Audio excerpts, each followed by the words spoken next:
It is Friday, I think, February 6th, the year of our Lord 2026. It is 8:02 a.m. Washington time. We're a minute late because Nastya and I just got back from an underground bunker restaurant themed for Stepan Bandera, where in Hi, Lviv. Nastya. Hello, Nastya.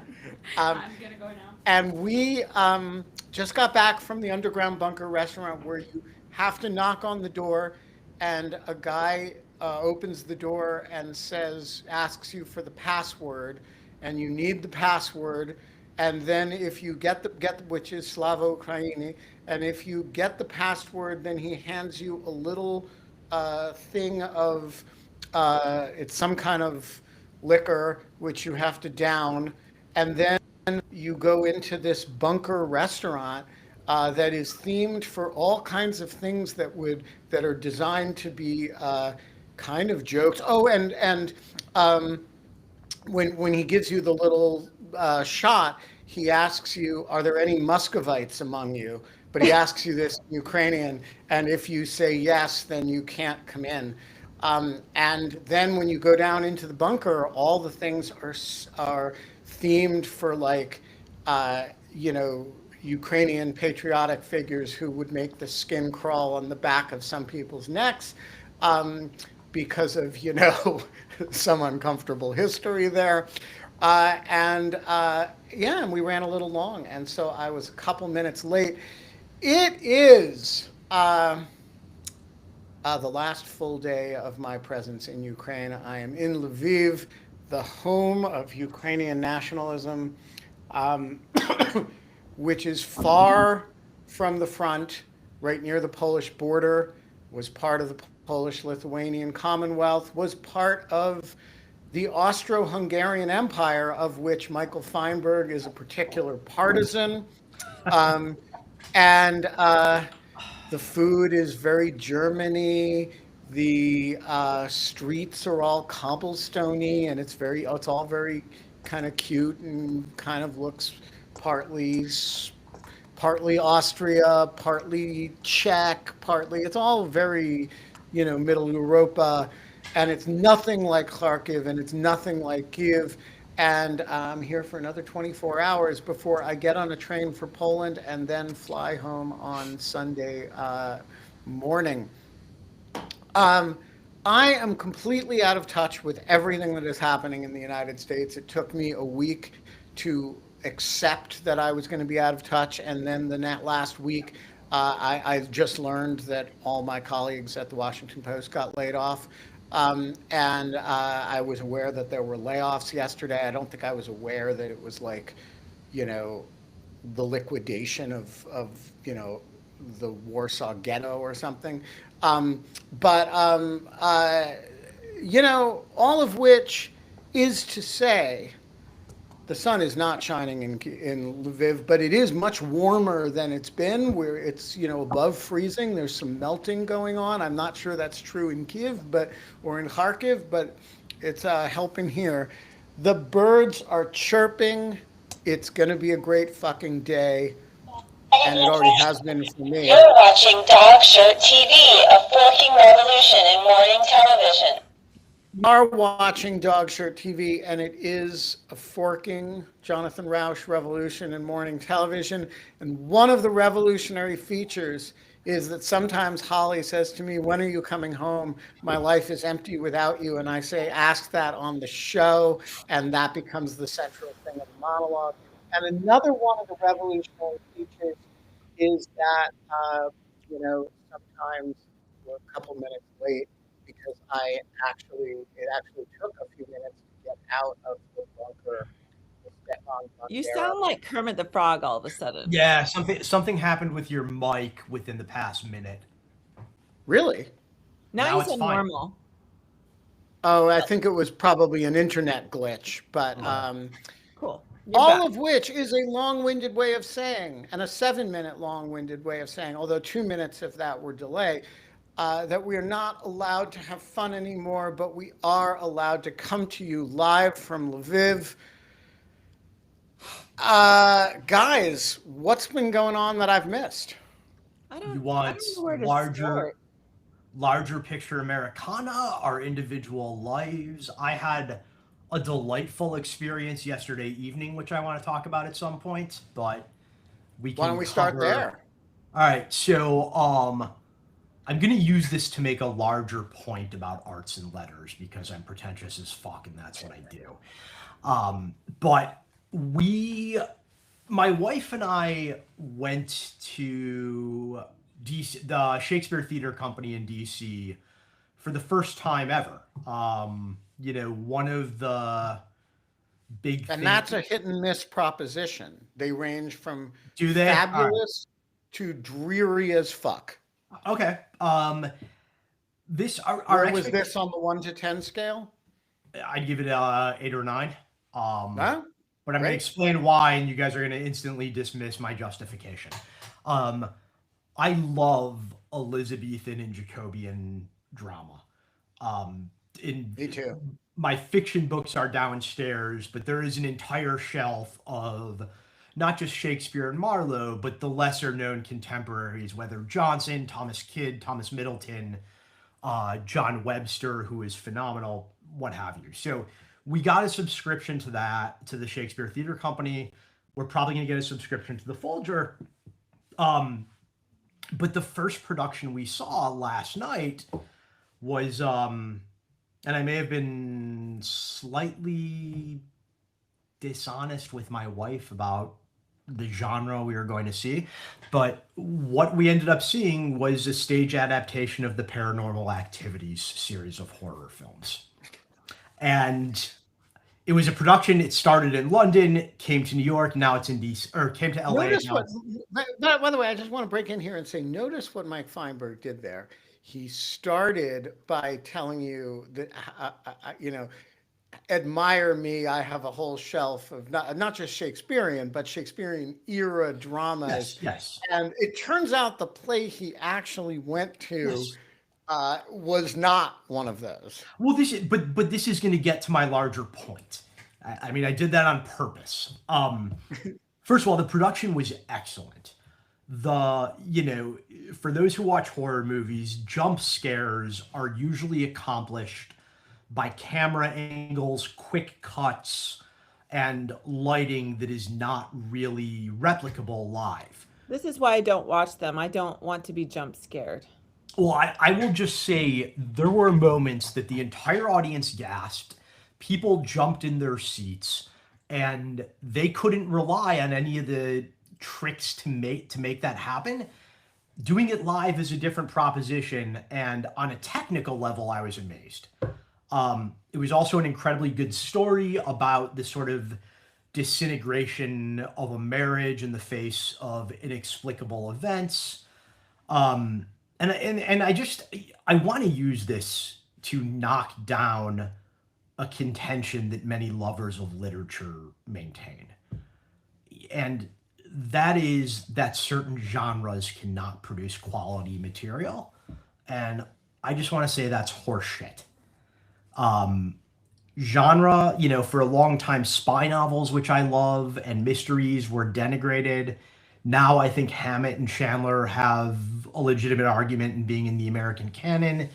And we saw, a movie about a play about a ghost yesterday that was as good as any theater production I've ever seen. So don't be ashamed of genre. All right. Holly, bring me up to speed on you. It was like, all right, as if like, I think you can be ashamed of genre. I don't know. No. I'm with Mike on this. I think you tell me genre, I'll tell you. Yeah. You tell me spy fiction is trash. I say Jean le Carré. I mean, Reality TV. No one less than someone we were talking about last week, Philip Roth, called one of John le Carré's novels the best English novel since the war. I mean, that's pretty high praise. Right. No, reality TV. I think you like what good is reality TV? Like what? The 7-Up series. Okay, of course Mike has an answer for that. It's one of the best reality-based regular shows. It only came out once every 7 years, but it's legitimately one of the best explorations of how humans grow and change and develop that I've ever seen. For people who don't know what it is, it was a television documentary made of a group of 7-year-olds in the early 60s that was just a one-time documentary about how did 7-year-olds view their life in Britain. But the director had the idea to come back every 7 years. It's like Boyhood. It's like Boyhood, but real life. And they're on like 60 something now. They've done it every 7 years. Wow. And See, I consider that a documentary. I don't consider that a reality show. It aired on TV, Holly. Many documentaries do, Mike. Ken Burns. No, but on but PBS. that's the point, is when reality TV is at its best, it is indistinguishable from documentary. And by the way, you don't know when you start filming them that that's what it's going to be. Okay, that's All right, Holly, your that's turn. fascinating. Bring me up to speed on something that I've missed. Well, I'm leaving today. I will be out all next week in Oklahoma. I have 3. Are you going to sing Surrey with the fringe on top everywhere you go? Sure, but I used to live there, so I'm not. I know the real Oklahoma, not the musical version of Oklahoma. And what are you doing in Oklahoma? Well, first I'm visiting my best friend who I've told you about. She's been quite ill, but she's doing better. She lives in Texas actually, but right over the border. So I'm going there first. And then I'm doing a talk at a church. I'm doing a talk at a university that my friend teaches at. And then I'm doing very exciting. You remember Alan Elrod, who's been on this show, the Pulaski Institution. So I'm a fellow of the Pulaski Institution, and one of the other fellows that I met at the summit in the fall, she is a professor at University of Oklahoma. Her name is Allison Shortle. Actually, I'll have her on the show sometime. She's fantastic. She is an activist. She does democracy-based scholarship, but she's also involved in a group called Sally's List that does training and recruiting of progressive women to run for office. And so she invited me to do an art night with them. So I'm doing art with the Sally's List folks. I'm super excited about that. And and then I'm coming home, and it should be a great time. But I have to finish writing my talks. I have 3 separate different talks. Well, I just want to say, Oklahoma is in Central Time, I believe, and that means Too early. it's 7 o'clock is too early. It's too early. And also, I don't want to disturb my friend. I don't want to wake them up. So you're on your own, man. You're on your own. All right. Well, Mike. The other thing I was going to mention is I'm like, what has happened? When did I see you last? When did I talk to you last? I don't know what's going on. But I am. Oh, my new obsessive idea is I'm either joining a pre-existing singing protester group, or I'm starting a new one. But really what I'm trying to do is get some group together to do regular singing protest in front of Customs and Border Patrol. And what would the singing protest consist of? So, what do you imagine writing songs to sing? No. It's a national movement now coming out of Minneapolis, which you've seen. It's been really moving, some of the singing protests that I've seen. One of the most moving ones is they're a huge crowd gathered outside of one of the hotels that ICE stays at, and they're singing songs urging them to change their minds and join us. And anyway, there's a whole songbook that they've put together. I'm doing a training on Sunday. Anyway, there is a DC area group, but I haven't seen them protest outside federal buildings, which it is legal, especially if you have under 25 people. You don't even need a permit. from what I can tell. I welcome your input on the legality of what I'm proposing. But I think it will be a good thing. Also could do Capitol Hill. I believe there's no, there's, I am not a lawyer, and I am most emphatically not your lawyer, and so I cannot give you legal advice. But I don't believe there is anywhere in the District of Columbia that is public land that you need a permit to protest with a group under 25. Yeah, Spontaneous. that's what my Um, internet search is. My only concern is that like maybe we start with 20 people and then it attracts bystanders who want to join and we end up with, I don't know how that works out in terms of law. I would humbly suggest that you not look too deeply in that.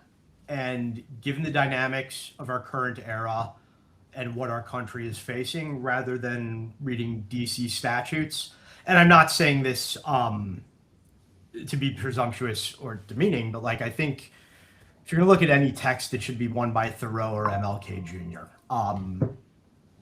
Times are dire enough that those should be the guideposts. I will say that you will never go wrong in thinking about nonviolent protests by thinking about Emerson's line, "Good men must not obey the law too well." And yes, Under this guys, administration, we are committing a criminal conspiracy. I just want to say, somebody's going to point this out, that I'm quoting it out of context. Yes, I'm quoting it out of context. Although in context, it works too. So anyway, all right. Let's. What news have I missed? I hear the one there. Can I debunk something that's really been going around Twitter and Blue Sky about something happening at the FBI that somebody in the Greek chorus asked about? Sure. All right. There was a post last night from somebody who had obtained an email from somebody called the FBI's senior election executive. Oh, I saw this. And it was requesting a call with election officials in all states to talk about the FBI and federal government's plan for the midterm elections. And people are really freaking out about this, understandably. And I do not trust this administration farther than I can throw its most overweight, heavy member. But the FBI has had a senior election official for quite a long time now, including during the Biden administration. That is not out of the ordinary. Them hosting a call to prepare for potential national security exigencies during the election is not out of the ordinary. Nothing out of the ordinary about that. We had a whole group, of course they disbanded it, but if people are worried, I would point out that this, I obviously don't have access to FBI systems anymore. I think that they're doing it a little earlier than they usually do if they're getting the ball rolling now. And I think in light of what happened in Georgia, there is certainly justification to be suspicious. But the mere fact that this position exists and this phone call is happening is not, without any other context, something to be particularly worried about. let me just add on to that. Like at CIA, of course, so the line between CIA and FBI on US elections is who the actor is. Mm-hmm. And if the actor is a foreign actor, then obviously there's a lot of interface between CIA and FBI, but the foreign actor interference, we monitor that. And then of course we share information with the FBI. And we had obviously, by the way, as has been extensively documented, there was massive Russian interference And there's been some other countries trying to interfere in various ones of our election, but the Russian interference in the 2016 and to a lesser extent other of our elections was massive and well documented. And by the way, Russia does this all around the world. Like it's not, And that's why at restaurants in Lviv, when you knock on the door, they say, "Are there any Muscovites among you?" fair question. So Can I- so yeah, there's a separate, and so we had a group that was focused on this. It was very sensitive, especially when the Russia thing became very sensitive with Donald Trump. And they, as far as I know, they disbanded that. They also revoked the clearances and fired some people who were involved in looking at Russian election interference. So forgive me if I'm suspicious of their concern, and that would, by the way, include sending Tulsi Gabbard down to Georgia. Again, if they're looking into legitimate claims of foreign, like Venezuelan election interference, I wouldn't think she would go herself. I thought that's very weird. But the CIA might have equities there, and that could be normal-ish. But given the overall context of how they well, first of all, the well-documented just mythology of Venezuelan or any non-Russian interference in the 2020 election, there's that. Tulsi Gabbard, like personally going down there, is bizarre and just completely bad. And then obviously you don't trust these people. Like they are not concerned about actual foreign election interference. They are concerned about stealing or rigging or casting doubt on future elections is what the deal is. And so I see what you're saying, Mike, but also, the paranoia is justified, I think. So, look, I don't disagree with your inclinations. There's a lot we agree on. If you actually care about malign foreign influence, you don't reassign the people at the CIA who are working on it or fire them. You don't disband entirely the FBI's Foreign Influence Task Force. You don't disband entirely ODNI's Foreign Malign Influence Center. You don't have the Justice Department announce that it is no longer enforcing FARA or 18 USC 951. You do not functionally cripple CISA.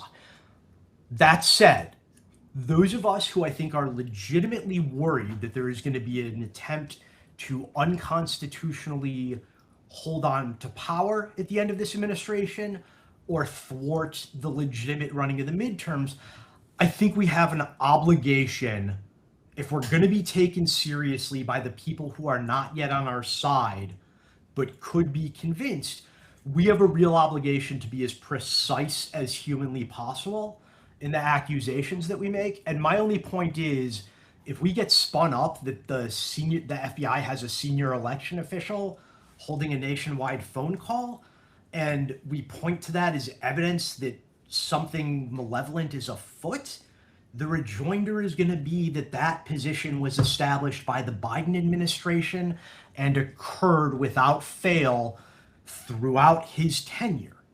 And we're going to look like idiots. So I'm just cautioning people,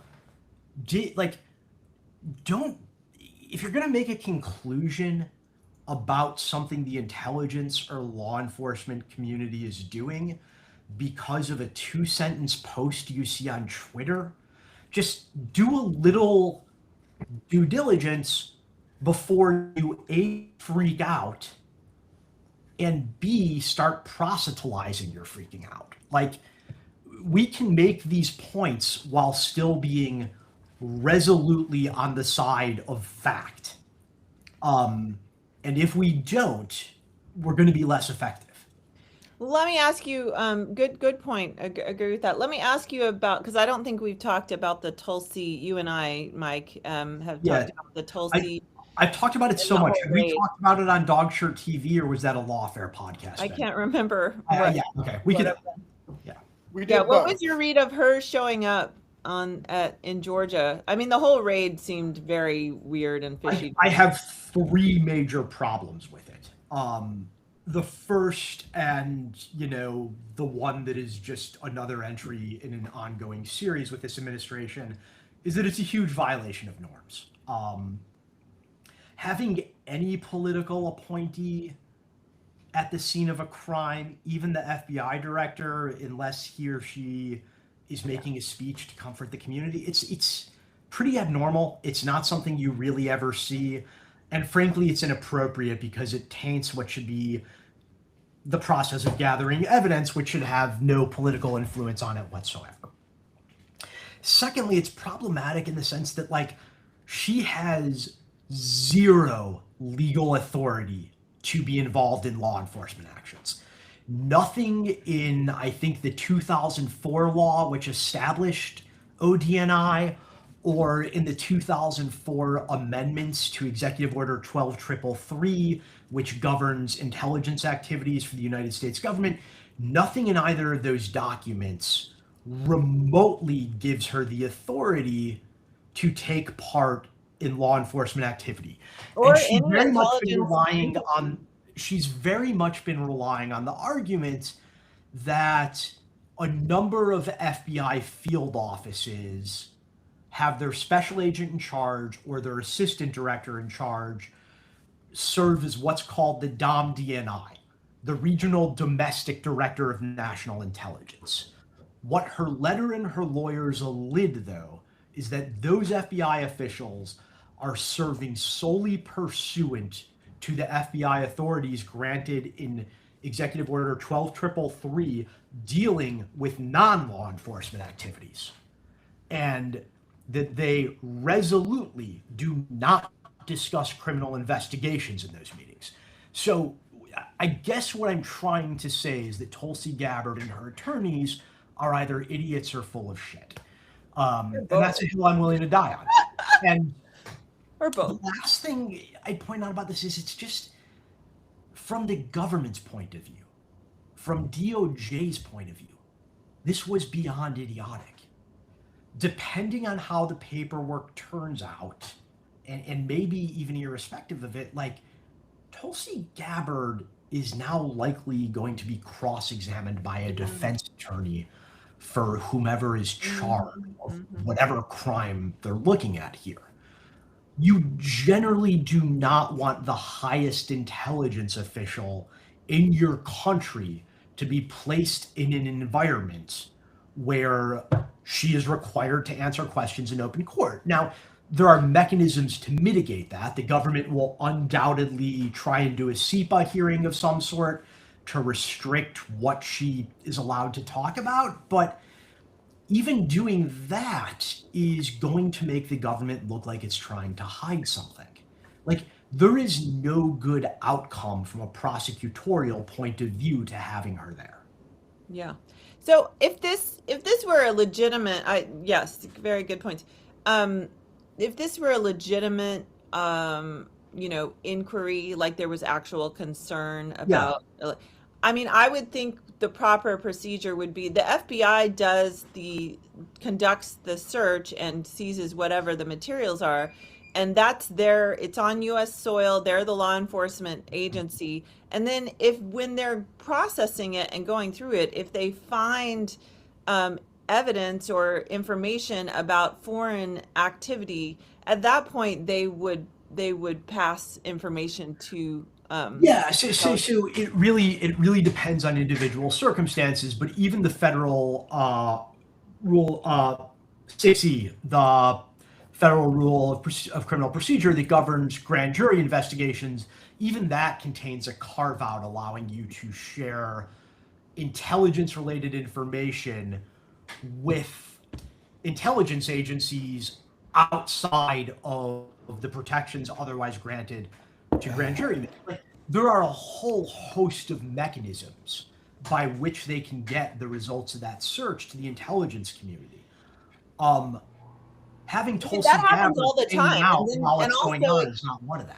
Yeah, that happens all the time, and it goes the other way too. Whereas if CIA or NSA or one of the other that collects foreign intelligence, gets information on a U.S. citizen and You make possibly an 811 referral to the then FBI. Yes. then it goes to the FBI. So those channels are very well established, and there's, especially on things like certainly counterterrorism, election interference, where there's clear, there's a domestic and a foreign Yeah. component.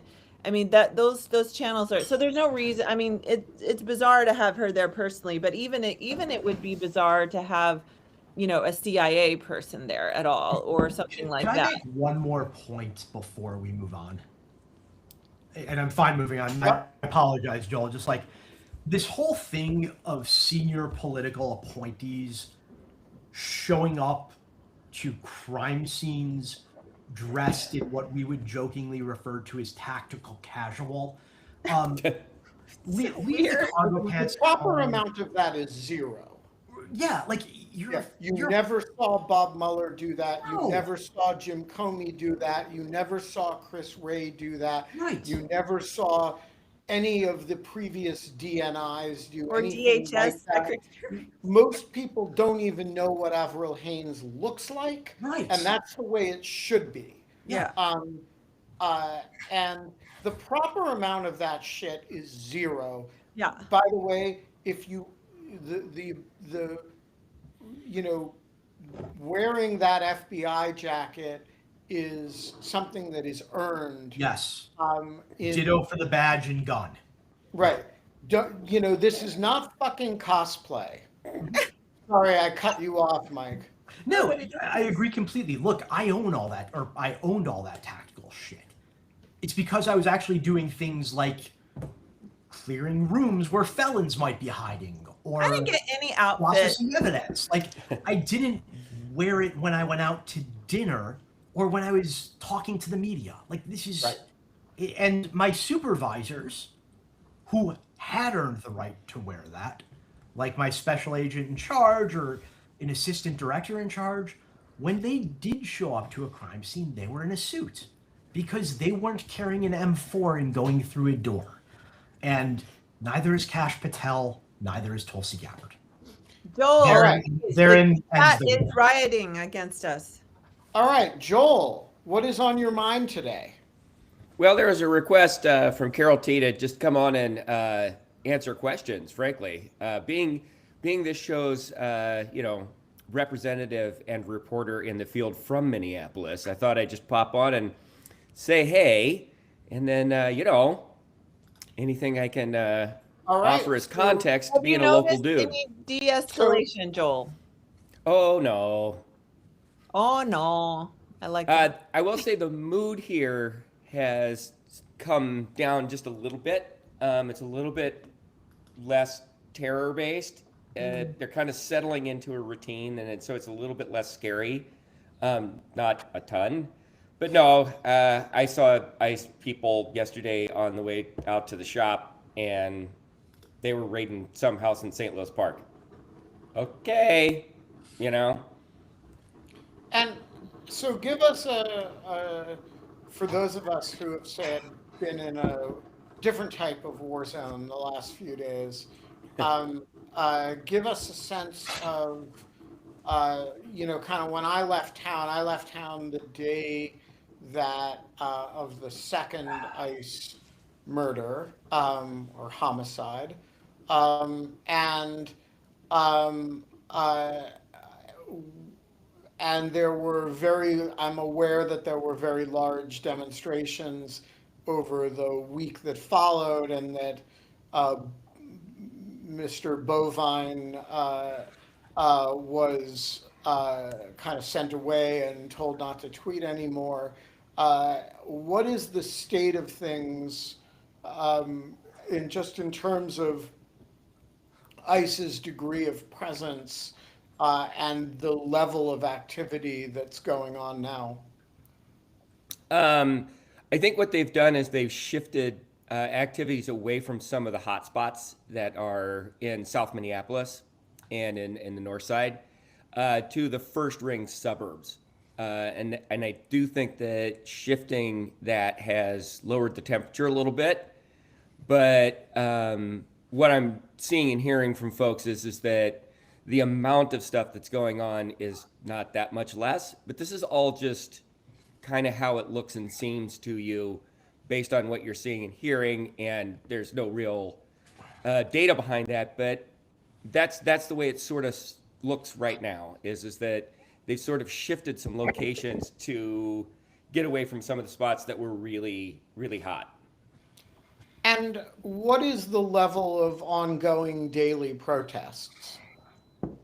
For the most part, it's really kind of interesting because it's shifted from a little bit in the last since Preddy away from sort of highly controversial or confrontational stuff to more of vigils and the singing. And then I was at a vigil at both locations for Renee and for Alex, and some Dakota people came in and had a drum circle and some singing and stuff and talked about, their healing process, and they wanted to bring some of that to these locations, and it was very, very moving. So it Any seems good to projections? be, unfortunately, there haven't been any good projections.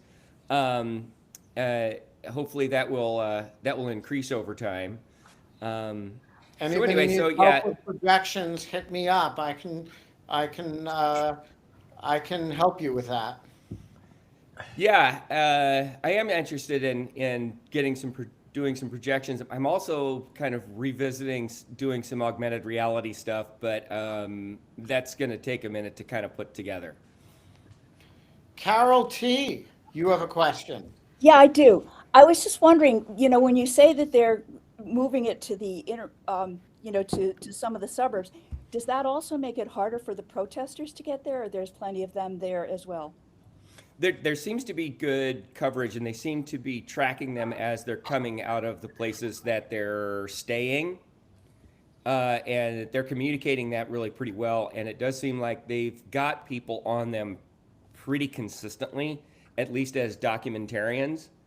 And then more of the bigger social kind of protests are happening either downtown or in South Minneapolis, where sort of the population density, it makes that sort of thing easier to pull off, I would put it, I was wondering about that because. Okay, thanks.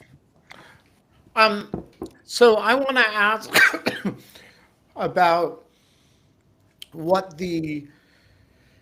at some point, you can want to antagonize the people of Minneapolis all you want, but the pace of operations has to slow because, in fact, the diminishing marginal returns of the number of people available to detain, goes down relative to the energy it takes in order to detain each one of them. How close are we, in your judgment, to the point at which, ICE just, has to back off Minnesota for the same reason it had to back off Chicago, which is that, you do what you can do there, and then you kind of have to move on. So can we address this point for a second, Ben, from a law enforcement perspective? Yeah, sure. So look, I saw a lot of people. I'm listening. I'm going to go grab something. I'll be right back. All right. There were a lot of people cheering on social media at Tom Homan's announcement that 700 agents were going to be withdrawn from Minneapolis. And I don't think we are being honest or clear about what this means. We are not seeing 700 agents disarmed. 700 agents withdrawing from Minneapolis is just a polite, euphemistic way of saying 700 agents are being redeployed somewhere else. So let's not put up the bunting yet that this is a huge win. It's a win for the people of Minneapolis, but like some other city, like to a certain extent, under Stephen Miller's reign, this is a zero-sum game. And those ICE agents aren't going away. Those CBP officers are not going away. They're just going somewhere else. And we need to be clear about that. I don't quite agree with that. Because of the sort of PR victory it shows, or? No, I'm not that interested in PR. But I do think that there are, first of all, there's a number of things that you do when ICE comes into a community. One of them is you screw up a lot of people's lives. Yeah. And a lot of those people are people who I don't really want to see deported. Now, I Right. understand that the law permits their deportation and their detention but as a matter of prosecutorial and law enforcement priorities, I would not focus on it. And I think a lot of the time it is not, it's a legal use of federal law enforcement, but it is a bad use of federal law enforcement. Okay, so in the sense that you are, making needless problems for individuals up to and including grievous problems for individuals. I agree with you. You are moving something from point A to point B, and you may not be reducing it. But to the extent that you're also terrorizing a community, Yeah. if you go from Minneapolis, you reduce your presence in Minneapolis and you increase your presence somewhere, let's say, to take an example, somewhere where the local government and community is less hostile to the operation, right? You're not doing it they're doing it in Minneapolis right now because they want to say fuck you to this community and to its governor, right? That is a gross and illegitimate reason. Well, the government of Tennessee has been much more receptive to this sort of thing. And so I do think and by the way, I suspect the government of Texas would be as well. And so to the extent that you're moving from a highly confrontational attack on a community to one in which you are merely, and I don't, disrupting the lives of individuals, I think that's a good thing, actually. So I don't think we can actually settle this debate until we know what their next major target is. Because I agree with you on Tennessee, but as a state, but I can guarantee you the city of Memphis is not pleased about it. And if look, there are a lot of states on the border where if they really wanted to apprehend and deport people who are here illegally, they would have a target-rich environment. I just have seen no indication whatsoever that those are the places they are going to go. And I strongly suspect the demographics of wherever they next surge are going to look a lot more like Minneapolis than they are southern Texas. Well, they have been, these big surges tend to have been in blue areas, although they went into Charlotte, which is a purplish state, but a blue city, I suppose. And they seem to not stay long there. The community was really effective there. I have seen online they're doing smaller, what would be more normal-ish ICE operations, because obviously ICE has been around for 20 years, and I don't recall seeing a big ICE operation before. This Minneapolis thing is very never different. done deportation operations before. Like, most deportation operations do not involve tactical entries. They involve going to prisons or hospitals or working with local police for people who have detainers. ICE was never set up to be a tactically deployed force. Yeah, I think this is a really important point. And one thing that happens when you do what they're doing in Minnesota is that you take what are by and large civil infractions and you create, tactical responses to administrative problems. And that is, I can just think of very few circumstances in which that's a reasonable idea. Yeah, and Joel, CBP too. CBP is not, they're doing a lot of this actually, CBP, and this is not what they do. They usually are, again, it's border patrol, and they're usually on the border and they're doing border patrol, right? right. So Joel, what else should we know about the Minneapolis situation? Whoop, you're muted. Let me unmute you.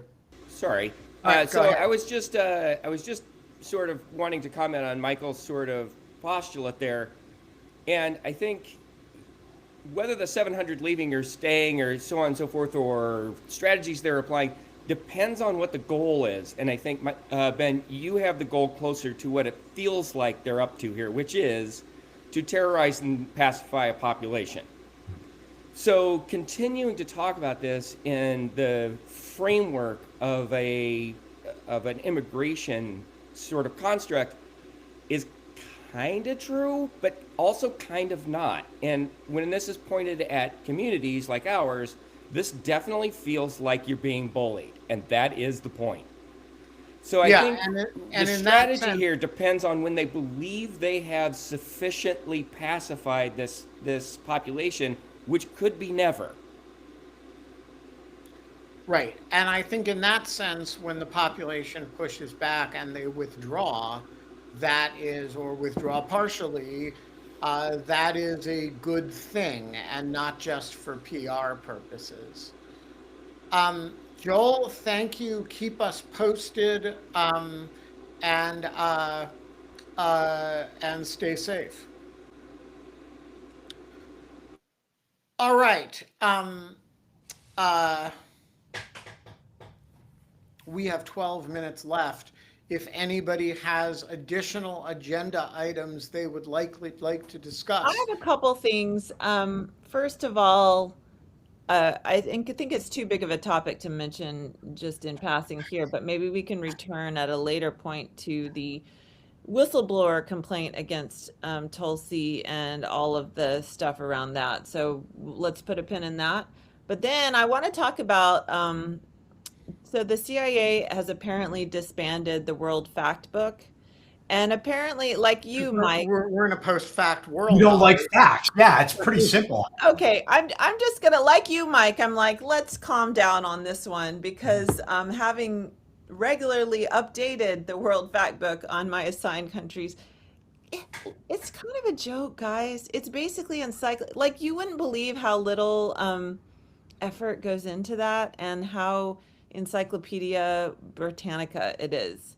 It's not, the CIA World Fact Book is not, it has the mystique because it's CIA, but it's really, anyway, of all the things that I'm like flipping out about, if I were still working there, I'd be thrilled, because it was a pain in the ass every year. You had to like go through and the years that I was assigned to multiple smaller countries, man, that was not fun. We would draw straws over who had to update the entry on, on Lesotho, I mean, so if I was still there, I'd be like thrilled. This is like, kind of a pain in the butt. But I guess some people have made the point of, again, in just the post-fact environment that we're in, that it was seen as a reliable source. Although I happen to know there are lots of errors. Look, it was the optics on it are bad. The optics are bad. The actual effect is like nil. Yeah. The optics are not good, but yeah, the world. I was always like, people would cite the world, and I'd be like, oh no, man. All right. Thumbs down to the CIA fact book. We live in a post-fact world. I think the CIA should replace it, however, with a world non-fact book, which is just full of things we wish were true, reported as though they were true, because that would be an honest account of where we are. All right. Any other agenda items before I do my final agenda items? Oh, I'm gonna make a quick meme of the Obamas as apes, but hey, that's not a big deal. I'm gonna make a quick book recommendation. He tweeted out a GIF of the Obamas for no apparent reason as apes. Like, he just he basically cut through the last 10 years of intimation, and he just went there. So there's that. All right. Quick book recommendation. Yeah. A minor change to the American canon that I think is appropriate. Given what's happening in Minneapolis, don't, if you're going to read Steinbeck, reach for East of Eden or The Grapes of Wrath or Of Mice and Men. I think our moment is uniquely appropriate for a lesser known novel called The Moon is Down. I will not summarize it. I will just recommend it. Note it'll take you about an afternoon to read and has massive applicability to the citizens of Minneapolis as well as wherever ICE goes next. All right. All right. I have a shout out to an individual who is going to go nameless because all donors to Project Batteries go nameless. But I want to share a cool story. I had lunch with Nastya the other day with a woman named Yana who had received a battery. And we were actually meeting on a completely different matter related to, I'm going to be vague about her identity because I don't think we should be talking about recipients and I don't think we should be talking about donors either. But she had, we were talking about a matter of journalism, actually. But along the way in the conversation, she asked me how we got started with this project. And so I told her the story of how the Greek chorus stepped up and bought a battery and a Starlink for Nastya. And then Nastya had this idea of expanding it to others. And then people started sending me money. And she kind of rolls up her sleeve and taps her forearm and says, I don't know the Ukrainian word for goosebumps, but it says goosebumps. And so I wrote that into a post the other day. And somebody, who I will just say is a great American, sent me almost $6,000, $5,800 plus dollars, with the annotation, more batteries, more goosebumps. So I just want to say that's 2 batteries for somebody, 2 people right there. And I just want to say thank you to everybody who is contributing at whatever level. We bought, when Jimmy and I were in Kharkiv the other day, Nastya, who has been scouring stores all over Ukraine, wherever we happen to be, for like, can we buy up, in this case, like 7 or 8 heating blankets. And so we bought up as many as we could get our hands on in Kharkiv, where people have less money, and so the electric blankets are not all sold out like they are in Kiev. So we bought all the ones we could get our hands on. And we are getting better at moving the money quickly. There's still friction in just getting cash into, from the time I get it to the time I transfer it to my bank account to the time I can get it to Nastya. That is the biggest friction in the process. It takes 4 to 5 days to transfer that money. And our efforts to speed that up have been of episodic success, frankly. But we continue, so there's always going to be a few days of lag behind when we get money to when I can get it to Nastya to when she can actually spend it. But we are spending it all. And as I said on the site the other day, it's a drop in the bucket systemically, but it does really make a difference for the people for whom it makes a difference. And that brings me to the Prime Minister of Sweden, who tweeted the other day, this is Prime Minister Kristersson, who tweeted, I spoke with President Zelensky today and informed him that Sweden will provide approximately 95 million euros to meet immediate needs such as provision of generators and heating equipment. Sweden stands firmly by Ukraine's side. So I want to say, as goes the Greek chorus, so goes Sweden. You guys are leading the way, and keep it up. All of which is a very long-winded way of saying that we're going to be back on Monday, except that Holly is not. Holly is going to be in Oklahoma or on her way to Oklahoma. I am going to be back in Washington in my usual studio chair, and I am excited about it, guys. We're going to be back. We're going to be we're going to do this thing, and you are going to be with us as well. I'm going to line up some guests because it is time for me to catch up on everything that's been going on in the situation, and that means talking about some things other than Ukraine. Yeah, some of you should join Lawfare Live at 4 today, and or all of you should. It'll be the middle of the night here. I will listen to it like a consumer. Folks, we're going to be back on Monday. It's going to be okay. I'm going to be back in Washington. I'm going to be out of anything that could be reasonably described as a war zone, except back in the war zone of the situation. Keep the faith, stay warm, and pray with your fist raised in the air.